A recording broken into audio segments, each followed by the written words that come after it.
Rolling? I'm honored to be interviewed by Alex Jones, a truth seeker, fighting for justice in America. Now he's charming me. He's getting me all smiley.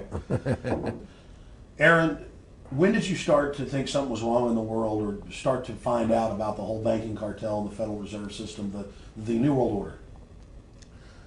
Well, that was a progression of events. I've always been a very independent person, always believed in individuality, and that we were put on this earth to be unique individuals to fulfill our God-given potential, and that the only way to fulfill your potential is to be free, to find out who you are, and to make your errors, to make mistakes. And as I grew up, I began to realize more and more the government was inhibiting me in things that I wanted to do. And what happened, I was very successful in the ladies' lingerie business. I worked for my dad. He had a small undergarment business, and I created the first ladies' bikini panties back in 1963, actually. And then I opened up a nightclub in Chicago called the Electric Theater that opened up the day Martin Luther King was assassinated. Wow. Right, and so the city of Chicago was in flames the day my club opened, and nobody came out to the club. And well, what happened was that that was the year of the Democratic Convention in Chicago in '68, and so my club became a hangout for the hippies, you know, and because they wanted to go to Chicago and protest what was going on. And I was having a concert at my club one night to raise money, and the police raided the nightclub, my club, for no reason at all. And I was standing outside in my office overlooking the street, and I saw all these paddy wagons pulling up in front of my club. And I was a 24-year-old kid. You know, I had no experience at all, really. I said, what are these paddy wagons doing here? And then I saw all these cops getting out of the paddy wagons coming into my club. I said, oh my God, they're raiding me. And so I ran down to the stage, and I got on the stage, and I stopped the band from playing. And I said to the people in the audience, we're being raided, you know, so sit down on the floor, cooperate, and pull out your identification and cooperate with the police. And as I said that, two of the cops from behind threw me onto the floor and grabbed me and started dragging me out of the club.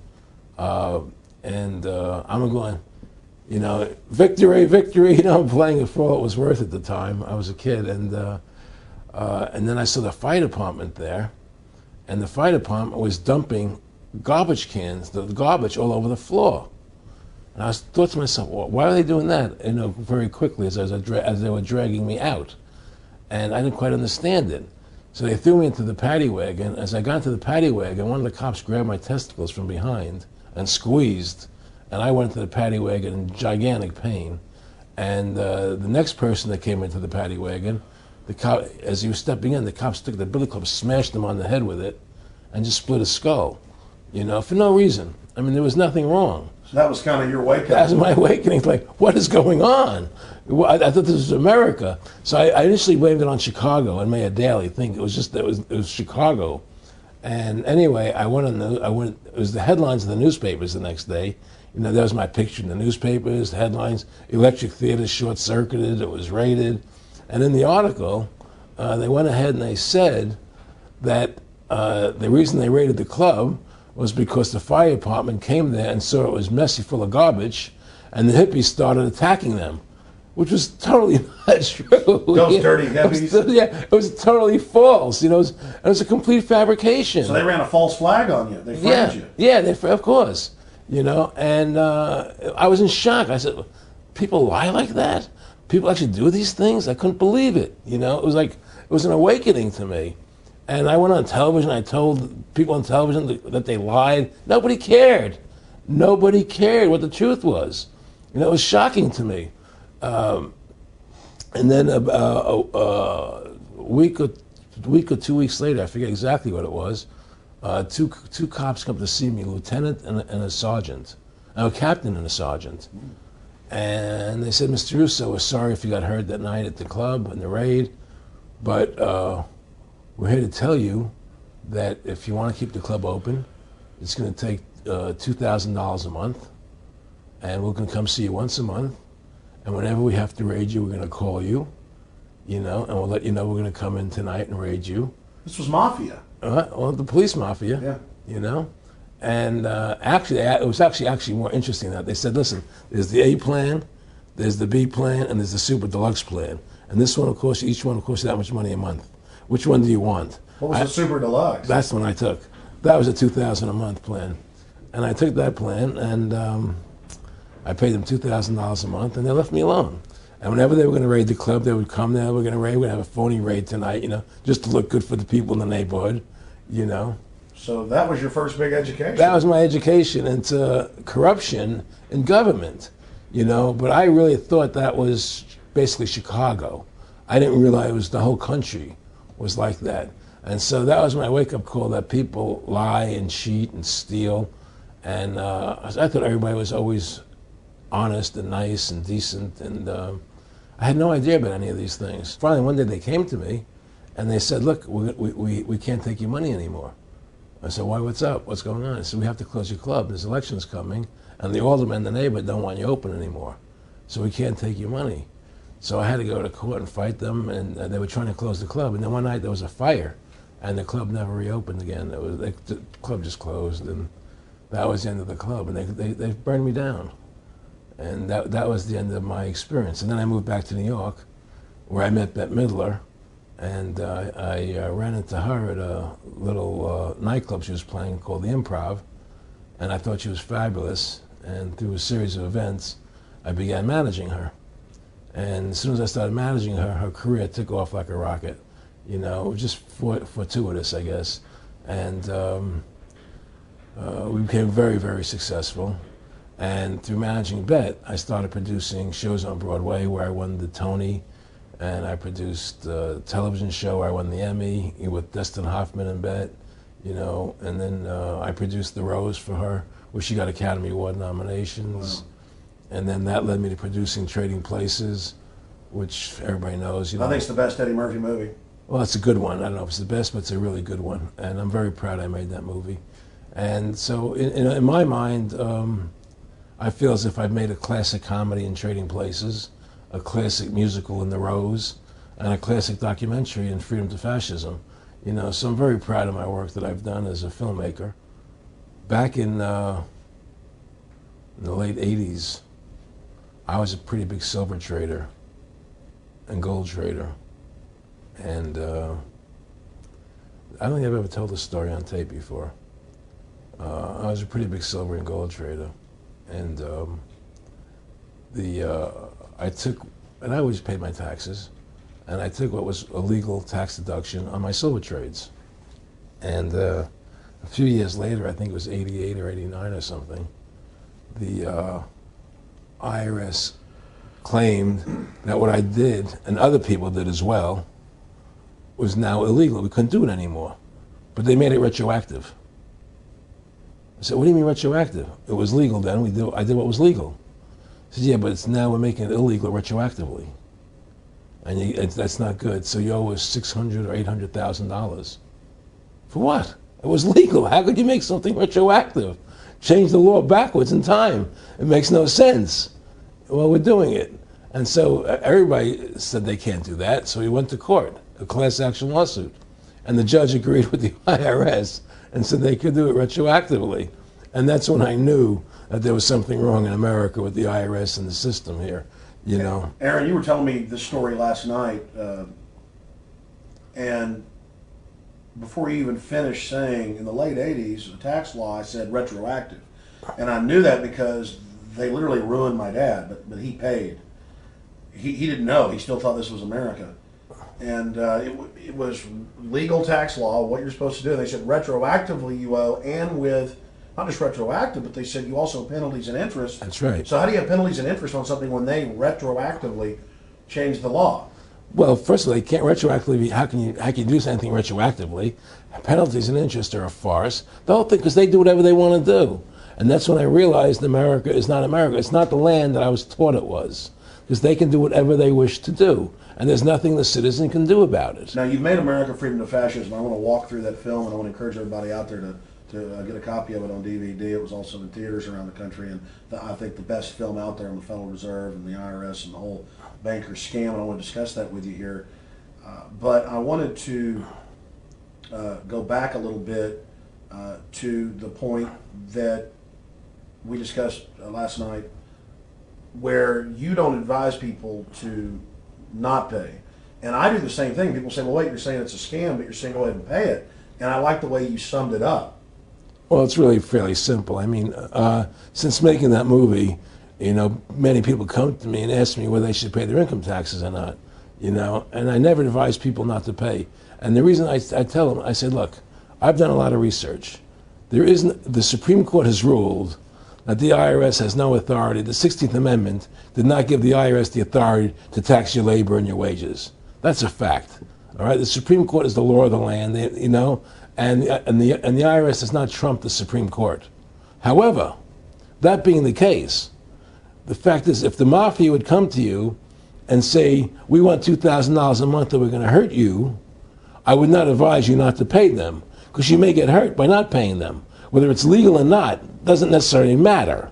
You're going to get hurt if you don't. It's the same thing with the IRS. They can hurt you. They can put you in jail. They can torture you. So if you don't pay them, you may get hurt. So I never advise people not to pay. You know, I tell people, yeah, pay your taxes. Look what happened to Congressman Hansen. Yeah, Congressman Hansen's a great example. Pay your taxes. But you know what? Shut down the Federal Reserve System, and eventually you won't have to pay those taxes anymore. See, the IRS is a symptom of the problem. The real problem is the banking industry and the bankers in this country. That's where the real problem lies. That's the root of our problem. Well, that's why we've lost America, okay? So yeah, pay your taxes, because if you don't pay them, you might get hurt. And I've heard all the arguments, you know, what tax protesters say and so on and so forth. And I don't call them tax protesters. I call them the tax honesty movement, because they're being honest, you know, at least. But the fact of the matter is, you're being forced, you're being compelled to pay it, because you're facing jail sentences, you're facing time, you're facing corruption of the courts if you don't pay, right? And so you pay it, because you just like you'd pay the mafia. But with the mafia, at least you have the government to call and try and help you to get past the mafia, to protect you. Here you have nobody to protect you. The American people are living in a matrix. They don't understand the truth of how things are working in this country, you know? And let me give you an example of what I'm talking about. The very fact is that if you ask 100 people on the street, what kind of government is America supposed to be? 99% of them will tell you a democracy. America is supposed to be a democracy. But that's a lie. That's an illusion. The word democracy is not written into the Constitution at one time. It's not in the Bill of Rights. It's not in the Declaration of Independence. The Founding Fathers hated the idea of a democracy. They thought it was the worst form of government there is. And I agree with them. Because in a democracy, 51% of the people control 49% of the people. If you're part of the 49%, you're not free. America was founded as a constitutional republic. And in that constitutional republic that we have, 99% of the people can't take away the rights of 1%.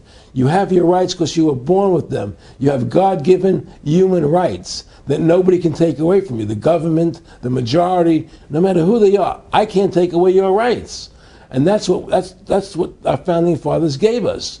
But the psychological operations that they do to us, they make us believe that we're a democracy and that majority rules, you see? And they want you to believe that. Because then they tell you this poll says this many want this and this many want that and this many want this, and it doesn't have anything to do with anything. Well, Hitler was elected. Hitler was elected. Hitler did everything legally. And in a constitutional republic, a minority is protected against a majority. Wasn't it Benjamin Franklin, to paraphrase, that said democracy is two wolves and a sheep voting on what's for dinner? Exactly. And then he also said, in a republic, the sheep would have a gun to protect himself. You know, and that's the truth. America is not a democracy, but you ask the most intelligent people what form of government America is supposed to be, they'll say a democracy. Because that's what they've been brainwashed. They've been psyoped into believing that. They believe that we're in Iraq. They believe we're in Iraq to promote democracy. The word democracy, you hear George Bush saying democracy means freedom. No, democracy equals New World Order. Democracy equals slavery. The word democracy is not synonymous with freedom. It's the opposite of freedom. Democracy is the worst form of government you can have because it's majority rule. And the government can tell you exactly what they want to tell you to do because the majority wants it. I don't care what the majority wants. I live my life as I choose. And if I don't commit violence, theft, or fraud against another human being, I can live my life as I wish. That's my choice. And if I'm allowed to make mistakes, because when you make mistakes, you learn from them. You grow as a human being. We're put on this earth to become the best individuals we can be, to fulfill our God-given potential, right? We're not here to put on this earth so that the government can tell us how to live our lives and what we must do. We put into these systems and these paradigms. No. The same thing in health. You know, if you're sick, you have to have a certain protocol. Nonsense. You know, be individuals. Think for yourself. Have critical thinking, you know. And so what's happened is that because they've taught everybody that we're a democracy, which is not true, now, so then in 1913, they bring the Federal Reserve System into being, right? And now you have this Federal Reserve System, which then in 1913 got the right to create money for the government. When before that, the government created its own money. Now the government, when it needed money, had to borrow it from this private bank called the Federal Reserve, which is a private bank owned by individuals, incorporated in Delaware. And so what happens is now the government borrows money from them to fund the government. Then the government says, well, we have to pay these people interest. How are we going to pay them interest? Let's impose a tax on the labor of the American people, which never existed before, to pay the interest to the bankers. In fact, in 1980, Ronald Reagan said not one red cent of your income tax money goes to run the country. It all goes to the Federal Reserve. Well, it was the Grace Commission report that said that not one nickel goes to the infrastructure of the country. You know. I guess Reagan quoted that too. Right. So. And so, but the point I'm trying to make is that by creating this Federal Reserve System, the government now became dependent on these private banks for money. And they started taxing us, you see. And so now what happens is that in 35, I believe it was, Social Security started. And they gave you Social Security cards, said not to be used for identification, the Social Security number right on the card, right? And through Social Security, they started deducting money out of your paycheck. That was the first time they were ever could take money out of your paycheck, because people agreed to it because they thought it was going to their retirement fund. And so then when they instituted the income tax again, they started taking money out of your paycheck because Social Security could do it. And then they could do it again. You see what I'm saying? And so now they've even taken control of the tax payment itself. I mean, literally like you're a slave. They're right. Taking it right there when you make it. Exactly. They don't even trust the public enough to go send and them pay a check. Themselves, you know? Right. So they take it out automatically because they know people aren't going to want to pay it. So what's happened is that through the implementation of the Federal Reserve System, the government has become vested in these bankers, and they get their money from the bankers. And so then they impose a tax on us, which makes us more slaves, makes it more difficult for us to survive, right? Giving them more profits. And now what's happened is that through the Federal Reserve System, the bankers have pretty much taken control of our government. It doesn't matter Republican and Democrat anymore, because they're both the same. Neither one of them are talking about shutting down the Federal Reserve System or stopping the payment of taxes, you know, or any of the big issues that face Americans, right? So I had a friend, Nick Rockefeller, okay, who was one of the Rockefeller family, and he, when I was running for governor in Nevada, he came to me, introduced himself to me through an attorney, and we became friends. We started talking about things, and I learned an awful lot from Mr. Rockefeller. And one of the things that we used to talk about was the ultimate plan of the banking industry, what they wanted to accomplish. And the goals of the banking industry, not just the Federal Reserve System, but the private banks in Germany and England, all over Italy, all over the world, they all work together. They're all central banks. And they're all part of the Communist Manifesto. You know, central banking is one of the major planks of the Communist Manifesto. We talk about America being a capitalistic country, but yet at the same time we have a central bank that plans everything for us, right? And the graduated income tax is another plank of the Communist Manifesto, right? So right there you have two major planks of the Communist Manifesto that have been brought in because of the Federal Reserve System, okay? So the ultimate goal that these people have in mind is the goal to create a one world government run by the banking industry, run by the bankers, and they're doing it in sections. The European currency, the euro, and the European Constitution is one part of it. Now they're trying to do it in America with the North American Union, right? And they want to create a new currency called the Amero, right? And the whole agenda is to create a one world government where everybody has an RFID chip implanted in them. All money is to be in those chips, right? There'll be no more cash. And this is given me straight from Rockefeller himself. This is what they want to accomplish. And all money will be in your chips.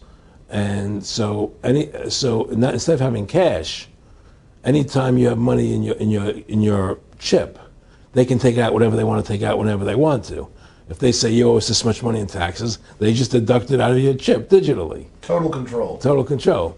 And if you're like me or you, and you're protesting what they're doing, they can just turn off your chip. And you have nothing. You can't buy food. You can't do anything. It's total control of the people. And that chip's connected to a database that has your purchasing records, what you do, what you sell. Everything is in there, you know? And so they want a one world government controlled by them, everybody being chipped, all your money in those chips, and they control the chips, and they control people. And you become a slave. You become a serf to these people.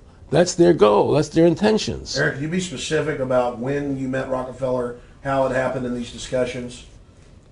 I met Rockefeller through a female attorney I knew who called me up one day and said, one of the Rockefellers would like to meet you. I had made a video called Mad as Hell, and he'd seen the video and wanted to meet me and knew I was running for governor of Nevada. So sure, I'd love to meet him. And I met him and I liked him, and he was a very, very smart man. And we used to talk and share ideas and thoughts. And he's the one who told me 11 months before 9/11 ever happened that there was going to be an event. Never told me what the event was going to be, but there was going to be an event. And out of that event, we were going to invade Afghanistan to run pipelines from the Caspian Sea. We were going to invade Iraq, you know, to take over the oil fields, establish a base in the Middle East, and make it all part of the New World Order. And we'd go after Chavez in Venezuela. And sure enough, later, 9/11 happened. And I remember he was telling me how how you're going to see soldiers looking in caves for people in Afghanistan and Pakistan and all these places. And there's going to be this war on terror, which is no real enemy. And the whole thing is a giant hoax, you know, but it's a way for the government to take over the American people. He told you it was going to be a hoax. Oh, yeah. Oh, yeah. There's no question. He says, there's going to be war on terror. And he's just laughing. There's no, who are we fighting? I mean, why do you think 9/11 happened and then nothing's happened since then? Do you think that our security is so great here that these people who pulled off 9/11, who were able to, can't knock down another plane? Come on, it's ridiculous. 9/11 was done by people in our own government and our own banking system to perpetuate the fear of the American people into subordinating themselves to anything the government wants them to do. That's what it's about, and to create this war, this endless war on terror. And that's why and that was the first lie. And the next lie was going into Iraq, you know, to get Saddam Hussein out with his weapons of mass destruction. That was the next lie. Now, specifically, this was a little over 6 years ago. This was 11 months before 9/11. Yeah. And Nick Rockefeller, who's a lawyer, he's become your friend over the previous years, and he's saying to you that there's going to be this big event, and then out of that we're going to have a war on terror, and it's just going to go on and on. Right. An endless war on terror without any real enemy. that you can never, so you can never define a winner. And did he say that it's going to be perfect because you can't define an enemy? It just goes on and Yeah, on? because you can't define a winner. There's no one to beat, so it goes on and on forever. And they can do whatever they want. They scare the hell out of the American public. Look, this whole war on terror is a fraud. It's a farce. It's very difficult to say it out loud because people are intimidated against saying it. Because if you say it, they want to make you into a nutcase. But the truth has to come out. That's why I'm doing this interview. The fact of the matter happens to be that the whole war on terror is a fraud. It's a farce. Yeah, there's a war going on in Iraq because we invaded Iraq. And people over there fighting, But the war on terror, it's a joke, And until we discover what really happened on 9/11 and who was responsible for 9/11, because that's where the war on terror emanates from. That's where it comes from. It was 9/11 that allowed this war on terror to begin. And until we get to the bottom root of 9/11, the truth of 9/11, we'll never know about the war on terror. Aaron, you said that he was, and I think it's important, and I know this about the Rockefellers from Dr. Dennis Cuddy and many others who literally, you'll be 20 years old in a lunch line at college, and no, it's David Rockefeller. And they're experts at recruiting and getting what they call players, and that clearly he was, I want to make it specific and just get you to reiterate what you said last night about you got 30% of the vote, you were having an effect, you made mad as hell, they knew that you'd started the Constitution Party, they knew that you were somebody who was taking action and getting things done, you'd already made some big films, had a lot of other successes, right. So they were trying to recruit you, and didn't it come down to the point of, hey, we are here to recruit you, and don't worry, your chip's going to say, don't mess with us, this guy's don't touch. Yeah, yes, that did happen. I was definitely being recruited, but it's more subtle than that. Well, in your words, just go through the process, and then what he said. Well, what it is remember we were friends, and we used to go to my house a lot. We'd have dinner, we'd talk, and he'd tell me about business investments that he'd get involved in, or they would help me with this business investment or that business investment. And was I interested in joining the Council on Foreign Relations? I would have to get a letter to join them, but was I interested in that? And, just stuff, leading you on. And I used to say to him that I never really did that because that wasn't where I was coming from. As much as I like you, Nick, your ways and my ways we're on the opposite side of the fence. I don't believe in enslaving people, And he would come back with, oh, I do? Or? Well, it would be more like, It's better for them. Well, it's more like, how do I put it? It was like,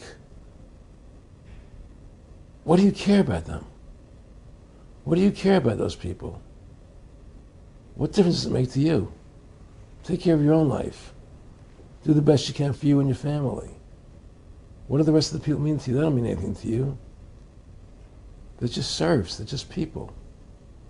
It was just a lack of caring, and that's just not who I was. It was just sort of like cold, it was just like cold, and I used to say to him, what's the point of all this?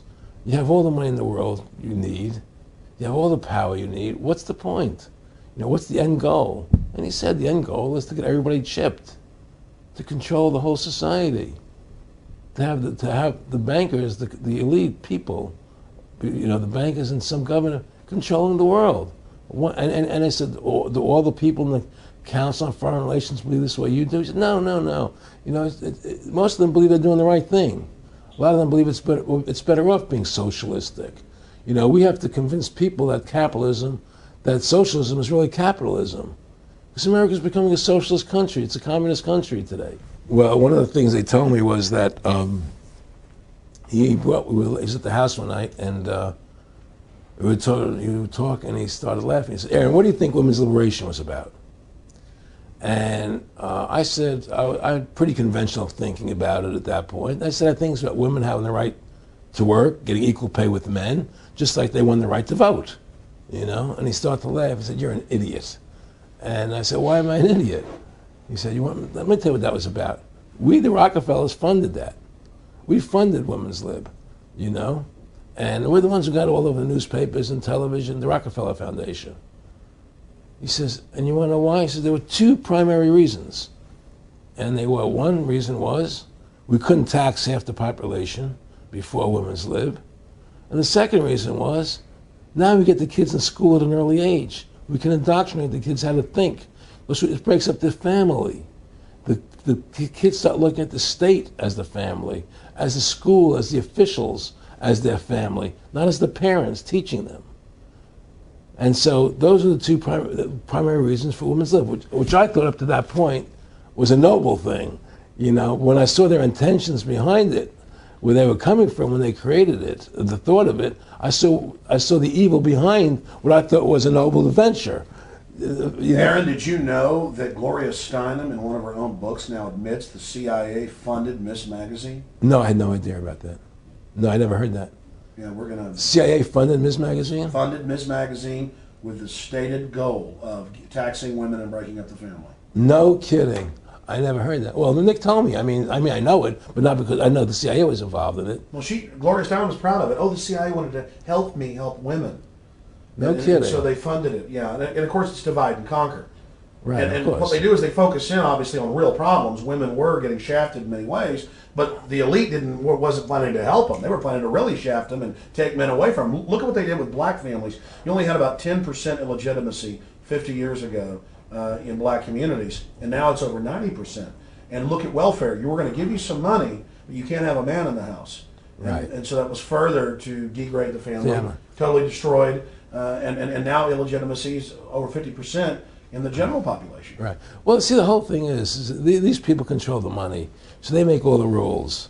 You understand? And they put whatever rules they want into effect. And the truth is, America has really become a socialist, communistic country.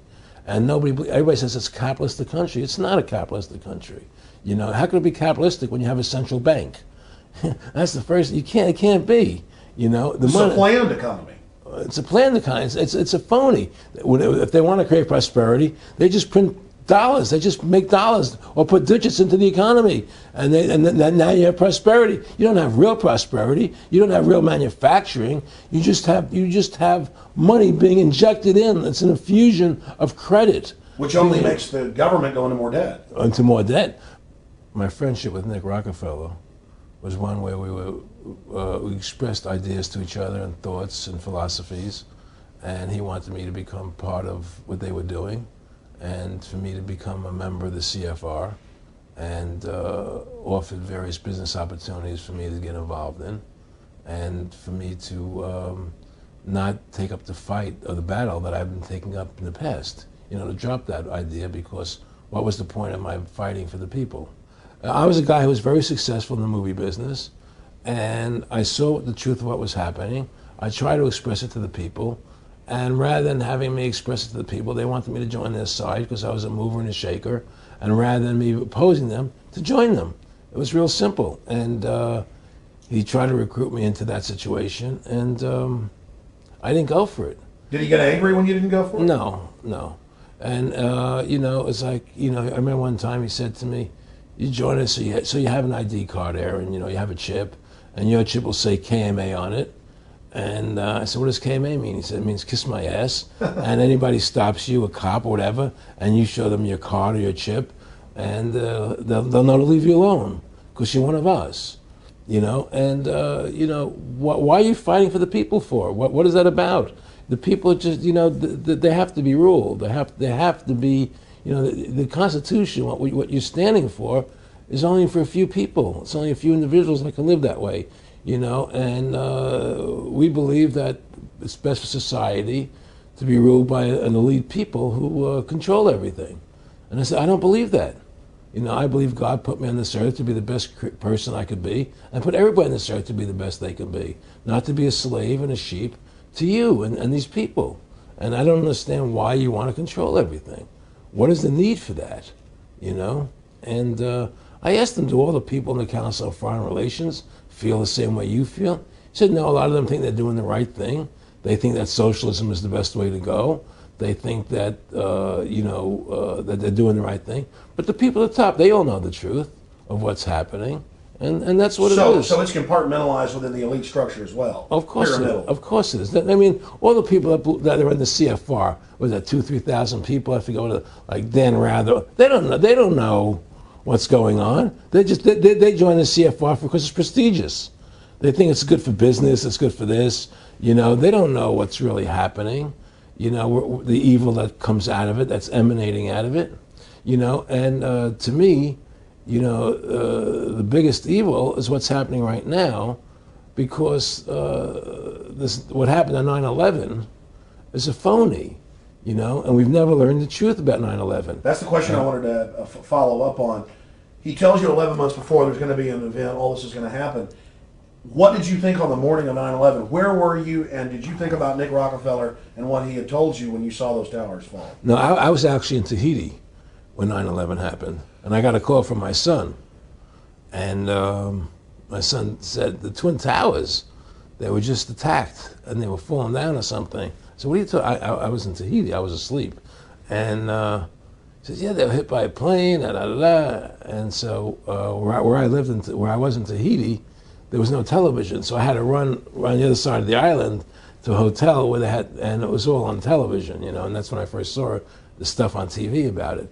And I didn't immediately equate it to Nick, you know.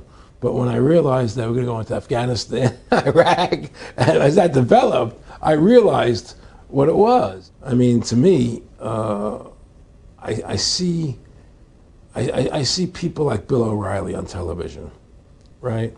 And I see how much they control the media. Like there's this girl on Bill O'Reilly the other night from an organization saying the world can't wait. And this girl was spot on. Everything she was saying was the truth. And all Bill O'Reilly could do was call her a lunatic. He couldn't challenge the facts. They just call people names. They can't, and until we just find that, look, this world, we're heading into a world of danger, possible nuclear wars, you know, because the banking industry is trying to take over the world. 9/11 is the beginning of the war on terror. That war on terror is leading us into Iraq, which is the next lie. So you had the lie of 9/11, how that happened. Nobody knows how Building 7 came down. Okay, we know 9/11 was a fraud. The American people don't know it, but more and more of them are believing it. Okay, so that was the first lie. Besides the inception, I'm not going back to the inception of the Federal Reserve, that original lie. But 9/11 was the first lie in this present state we're in. 9/11 is the kickoff of the war against the American people and the people of the world. 9/11 was a phony. It's a fraud. It didn't happen the way they told us it happened. Now, because of 9/11, we then had the authority to go into Afghanistan and Iraq. Iraq didn't have weapons of mass destruction. Okay, so that was the next lie. Now they're talking about going into Iran. Now, how would you feel if you were Iran and you had this big, powerful country, America, go into your next door neighbor, take over their oil fields, right? Wouldn't you be worried that what they were going to do to you? Of course you're going to be worried. But the people of America don't think about it from Iran's point of view. They think about it from our point of view. So now we're going to send more troops into Iraq and keep building up because they want Iraq and the Middle East to become part of the New World Order. And Iraq was using, Saddam wanted to start using euros instead of dollars, right? He was messing up their whole consolidation. Iran wants to start using euros instead of dollars. They have. Okay? So I'm saying what they're trying to do is preserve their power. And one lie leads to the next lie, leads to the next lie. And until you get to the root cause of 9/11, which is supposedly the war on terror, we'll never solve our problems here. Should we send more troops into Iraq? Should we not send more troops into Iraq? Well, the truth is, the fact is, that it all goes back to this war on terror. Where did 9/11 come from? That's the root cause of everything. And until we have a full investigation, find out why Building 7 fell down, why they shipped all the steel out of America so quickly, you know, from the buildings, why all the things that don't make any sense about 9/11, until we find out why it really happened, you know, we'll never understand why there's a war on terror. And we'll never be able to prove that the war on terror is a phony. You know, Nick and I discussed many things. One of the things we discussed, or he brought up in conversation, was reducing world population, and felt that there were too many people in the world. In a way, I agree, there are too many people in the world, but I don't think I have the authority to say who's going to die and who's not going to die, you know. But they felt that they wanted to reduce world population, and he felt that it should be reduced by half.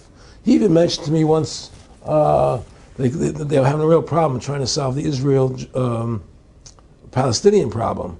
And he talked to me once about they were playing with the idea of bringing Israel to Arizona, and taking all the people from Israel and giving everybody $1 million and setting up Israel in the state of Arizona. Unbelievable. Just to end that problem, because that's a problem that they're not in charge of, in a sense. They're not controlling that problem. They're very arrogant. They can do whatever they want to do. We've given these people the authority to create money out of thin air, and through that device, they control everything. And if you want to win the battle to stop that, you have to deny them the ability to create money. It's only because they can make money that they have all this power. They literally have the money machines. They have the money machines. They can print it. They can do whatever they want to do. They own everything. Aaron, we take over pretty quick. If we were the guys that issued the money, everybody had to come give us real assets for the use of this money we just printed up. People. I tell people, why in the world does the American government borrow money from the banks when they have the ability to create it themselves without borrowing it and paying interest on it? Why? And nobody can answer that question. Not one politician ever raises that. Why does the American government borrow money when they can create it without paying interest? Well, we did create it up until 1913. And so people say, well, because if the American government does it, it'll create inflation. That's the answer. I say, well, let's look at it. The American government has the Federal Reserve do it, which creates the same inflation as if they did it. But also with the inflation, now you're getting massive debt. So with the Federal Reserve, you have inflation and debt. Now, if the American government made the money, backed by gold, which limited the amount they could make, you wouldn't have debt and you wouldn't have inflation. But inflation was only about 50% from the 1780s, I've looked it up, until the late 1800s.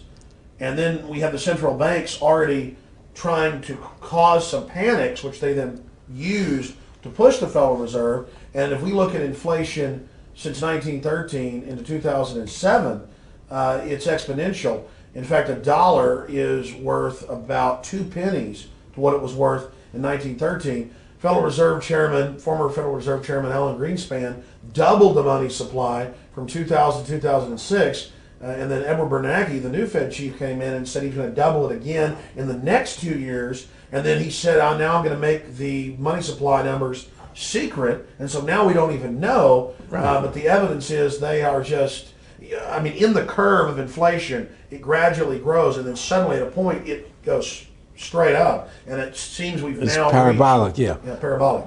But the thing is that the only thing I disagree with you on from early 1800 to 1913, there was no inflation other than during the Civil War.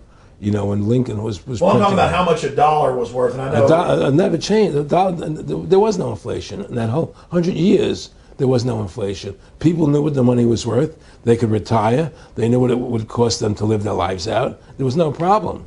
It was only since 1913 when the Fed came in that we created massive inflation and massive debt. So then what you said earlier, then there really wasn't inflation. There was no inflation. So you don't get inflation when the government issues the money, at least in the U.S. history. Well, not if it's backed by gold. Well, exactly. But I'm talking about, and I did look this up, and I believe that if you look after the country was set up, and some of the things that happened with Andrew Jackson and the rest of it, there were points where it spiked and there were manipulations. There were points, mostly during the Civil War. Yeah. And that's because Lincoln printed so much money to pay. Exactly. That's right. But once that ended, but basically there was no inflation other than that during that short period of time. A loaf of bread was a loaf, of course, the same thing. People could plan their lives. Today, they planned inflation. Now you have two parents working. They can't afford to pay for their family anymore. The kids are going to state-run schools now. The kids are being indoctrinated how to think. They're being given Ritalin. They're being given all these drugs. The whole country's being dumbed down. It's all because of the Federal Reserve System. And the Federal Reserve System and these bankers are responsible for the demise of America. And if we ever want to win this battle, you must shut down the Federal Reserve System. and we must shut down these bankers and restore sound money to this country. Will you talk a little bit about some of the families that own the private Federal Reserve, the stock in it? And I mean, obviously, you say you're not a big expert on Bilderberg Group, but you talk about how it's the same system worldwide. It is the same families. They meet and kind of set the policy each year, and then it goes to the Royal Institute of International Affairs in England, it goes to the CFR in the U.S., and then these are their management bodies where they wield control, really the de facto Congresses over the nation. So, I mean, I would like you to speak some about the families that own and run the Federal Reserve, and if you can't connect it into these other international bodies duplicating it. I can't speak to those families because I can only speak about, you know, what I know for fact. Everything else is speculation, and I don't like to speculate. You know, I know about Rockefeller because I was friends with him. We talked about it, and I can tell you firsthand. What did Rockefeller tell you about the Federal Reserve and their family owning part of it? Well, he said the New York Fed is the main controlling interest of the Federal Reserve System. They control the bulk of it. So the New York Fed is really the Federal Reserve System. Even though there's 12 different banks, it's run by the New York Fed. And the New York Fed is basically the Federal Reserve System. So who's ever running the New York Fed is where, and the families that control it, control the New York Fed. And they're the main engine behind the Federal Reserve System. And that's a wing of the Bank of England. Well, the Bank of England and the Federal Reserve are partners. You know, and the Bank of England is a private bank. And so is the Bundesbank in Germany, and the bank of all the banks of the G8 countries are all private banks. They're private central banks. And look, what happened in Europe? Didn't Europe vote down the European Constitution? Yes. They're still doing it. Didn't they vote down the euro? They're still doing it. They don't care what the people vote. They do whatever they want to do. What we want doesn't matter anymore. It's their agenda, it's their plans that matter. Isn't that prima facie evidence of a tyranny? Well, there's no question we're in tyranny. There's no question we're living in a world where the American citizen is no longer a free individual human being to do the things that they wish to do. You know, we're slaves, and it's getting worse. What do we got to do to bring these people down? In my opinion, you must shut down the Federal Reserve System. And I think that there has to be an uprising. There has to be an uprising. People have to stand up. I can't do it alone. You can't do it alone, Alex. And we need to get a majority of people, not a majority of people, but It was 5% won the war against the British, a highly motivated group. But I agree, people have got to get angry first. I mean, not just, yeah, we know it's corrupt and that lackadaisical. We got to get pissed. people don't seem to have the courage to do what they have to do. You know? I want to say you've got a lot of courage. Well, thank you. You know, I don't know if I have a lot of courage. I just have Well, I want to thank you for what you're doing for my family. I have a sense of conscience and I have a sense of justice. You know, I get nervous about what I do, but I do it because there's no other choice. You know, I couldn't live with myself if I didn't do it, you know. But the fact of the matter is, I mean, I've ostracized myself pretty much from Hollywood. You know, people are afraid to deal with me in Hollywood a lot because of what I do and the things I say. You know, I don't go along with routines. You know, a lot of people in Hollywood know the truth. They're not willing to stand up and speak about it. You know, and I know many of them have seen my movie, you know, and they know I'm right, and they won't talk about it because everybody's afraid. Everybody's afraid because they think that this money they get, these Federal Reserve notes, are really money, and they think they have a comfortable lifestyle, and they're afraid to change. You know, they're afraid to stand up for what's right. And until people are willing to stand up and have the courage to do what they need to do, it's not going to change. And hopefully, you know, what you're doing, what I'm doing, what other people like us are doing, can affect the change that people will stand up and say, hey, I've had enough. The thing is, we have one advantage, that they need us to cooperate. See, if we don't cooperate with them, they can't win. And so they always need our cooperation to go along with their programs. So they try to sell us. Right. They try to sell us. Democracy, this majority says this, believe in this, do that. The war on terror, you know, we got to be scared. You know, they're always trying to do things to sell us so that we'll go along with them. And once we learn not to cooperate with them, then we win the game. And that's the point. Don't cooperate with them. Don't go along with the program anymore. Stop it. Join forces. You and I should run for president and vice president and take over this country and bring freedom back to this country. You know, that's what it's going to take. Two people like you and I, statesmen, who believe in freedom, who believe in Thomas Jefferson and the Constitution and the Founding Fathers to make this country whole again. Because right now it's in the grip of the evil ones, you know. And the only way to stop that is for good men to stand up. Was Edmund Burke said, evil can only thrive when good men do nothing? Yes. Right? We got to do something. That's what it is, you know. Silence is golden, but when it comes to your freedom, it's yellow. You know, we have to stop being scared. We have to stand up and do what's necessary to take back, to stop these bankers, these elite, this government full of lies, congressmen full of liars, you know. People destroying our borders, you know, creating a government. I mean, imagine this. Here you are in America, and they're combining America, Canada, and Mexico into one country, the North American Union, and the American people don't know anything about it. It's not even in the press. They'd rather talk about Rosie O'Donnell and Donald Trump calling each other names than discussing the fact that we're merging into one country. The press doesn't even report it. Or that Paris Hilton doesn't wear underwear. Yeah, Britney Spears. But I mean, who cares? I mean, the fact of the matter happens to be that tells you how controlled the media is. Here you are combining America, Canada, and Mexico into one country, and you don't see it in the press. Unless maybe it's Lou Dobbs. You don't see it in the press.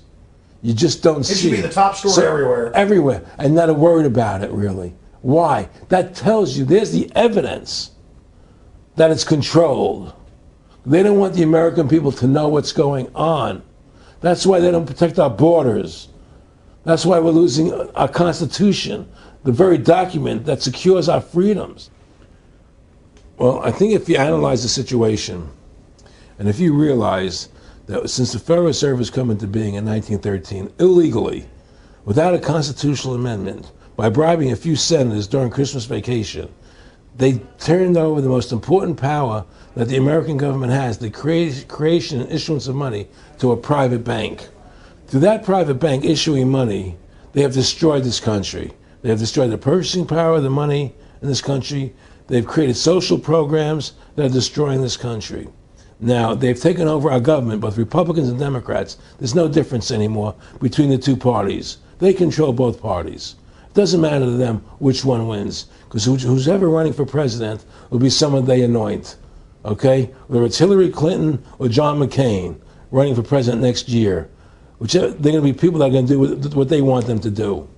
And the fact of the matter happens to be that you can't win an election unless you have enough money to win. They make sure who gets the money, okay? So through these bankers attempting to taking over America, knowing America was the freest nation in the world, it was necessary for them to take over America, take away our gun rights of freedom to bear arms, and create a country where we become slaves. Because once they take over America, the rest of the world becomes a lot easier for them.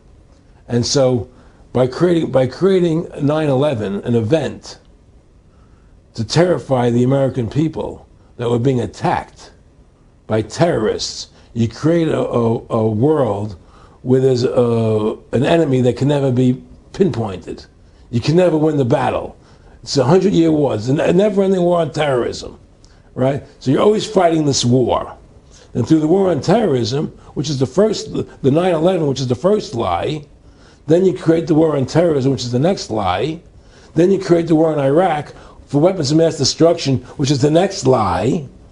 And it's one lie to the next lie to the next lie. Now it's going to be Iran, the next lie, sending more troops and a surge into Iraq. It's just one thing leading to the other, and it's always it's always in the point of taking over more countries, more dominance. You know, making sure the American dollar, making sure the G8 stays in control of everything, and what they want to do is to control the American people, control the people of the world, put RFID chips in everybody, so everybody's a slave to these central banks. Did you ever talk to Nick Rockefeller after he told you all this and then 9/11 took place? No.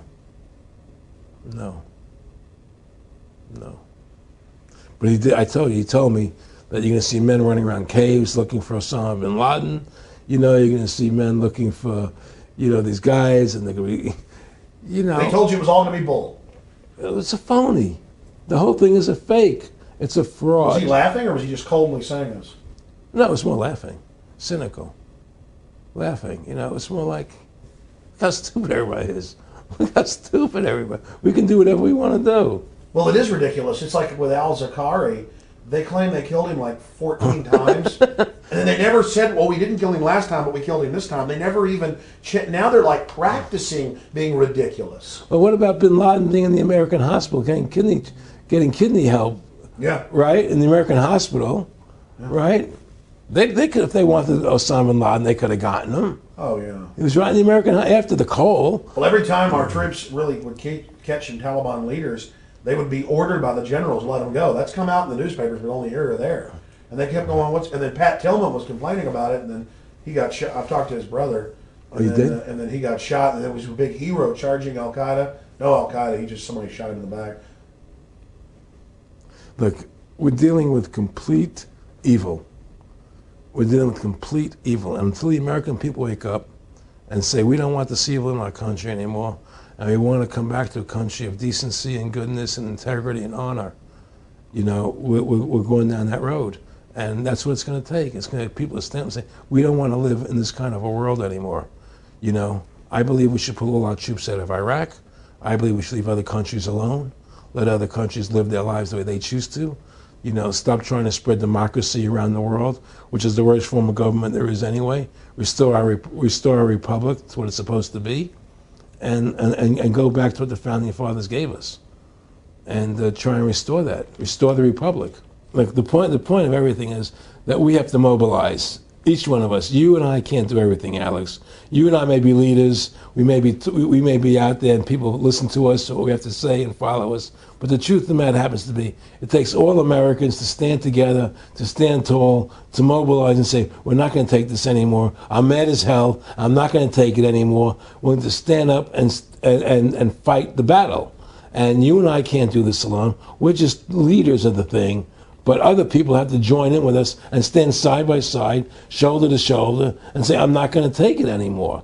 That's what it's going to take to win this effort, and to stop cooperating with the government and with all their rules and regulations, and to wake everybody up, to hand out DVDs of my movie, to hand out DVDs of your movie, to educate everybody to what's going on. Well, freedom and liberty is what people really want. You know, and it's time to stop the duplicity of the government from lying to us. You see, many people know the truth of what's happening in this country. They know the truth, like the numbers you gave about 9/11, but they're afraid to stand up. People have to find their courage and stand up and say, I'm not going to take this anymore. I know the truth, you know, and it's like they create a situation where if you tell the truth, you're considered a lunatic. You know, in other words, if someone goes on a TV show and says 9/11's an inside job, oh, you're an idiot, you're crazy. They call you names. You can't be afraid of that. Well, it doesn't work anymore. I mean, they have no facts. Just calling you crazy doesn't make you crazy. Well, we know that. They also go get kooks who are kooks to put them on to then say they represent us. That's right, exactly. Another tactic. Exactly. And Bill O'Reilly's great at that. Sean Hannity is great at that. They just put people on who they can dominate, you know. But why do you think guys like that, they're not stupid? I mean, I've talked to people that know them. They know the truth. Why do you think they decide to join the evil? That has to be in their hearts. I mean, I had the opportunity to do that, and then in my heart I couldn't do it. So it has. But I mean, how could you or I consciously be involved in something like putting AIDS virus in black Africans' vaccines? I mean, what the hell? I mean, it's like we're not good guys either. I mean, I don't think I'm like some special perfect person.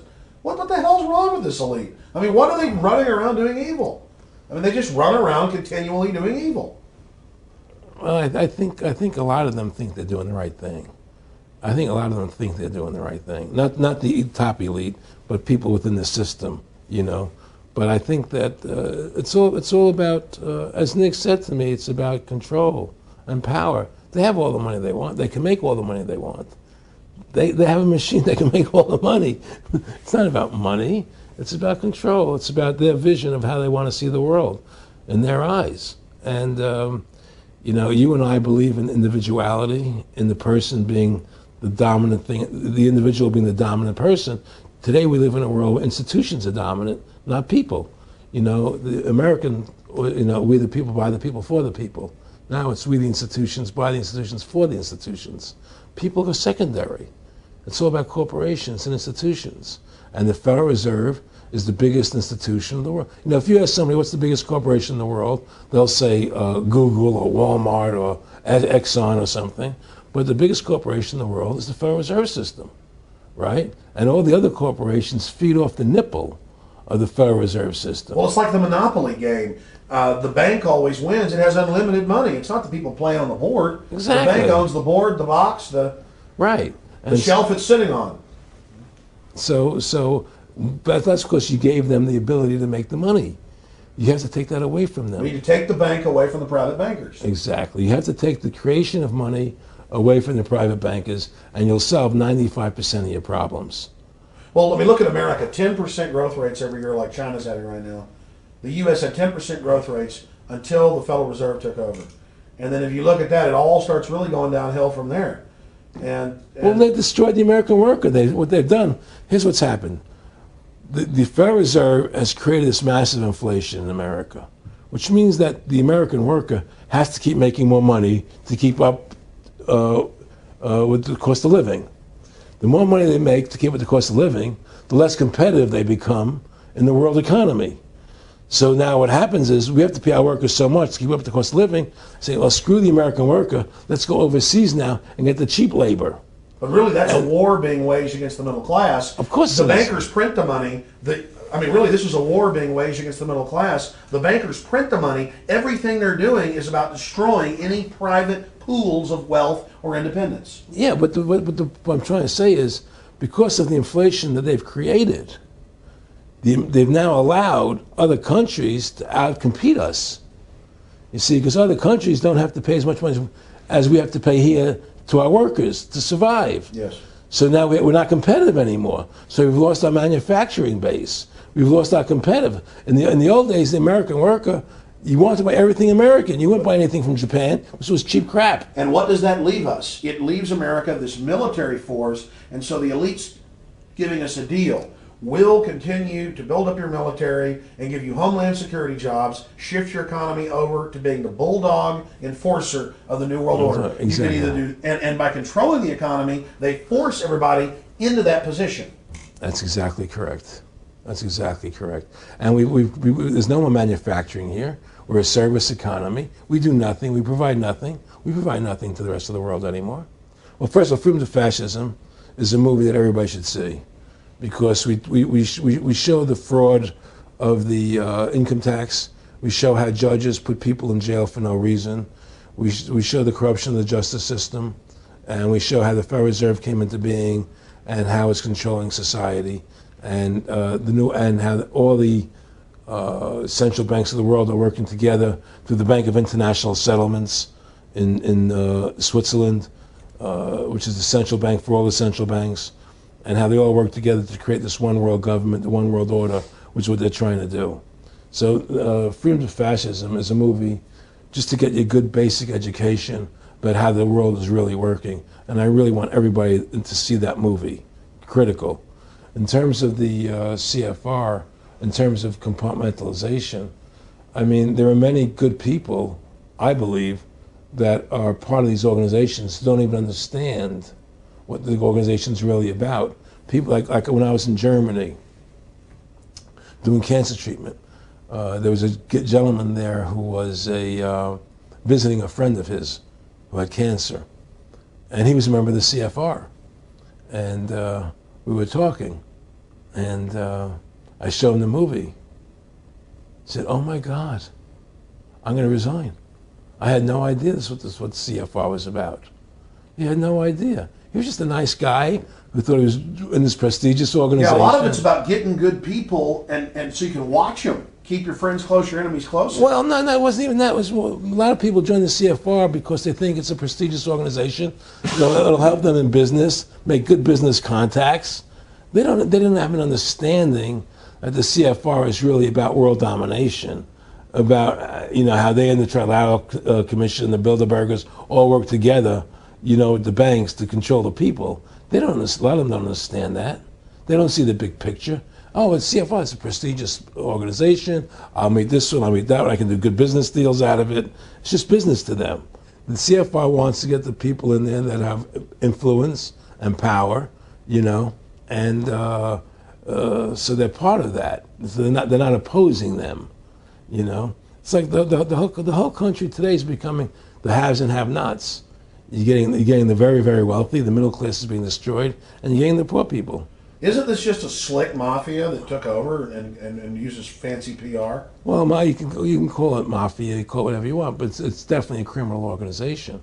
There's no question about it. But it's a criminal organization that has prestige, that appears to have what's the word I'm looking for?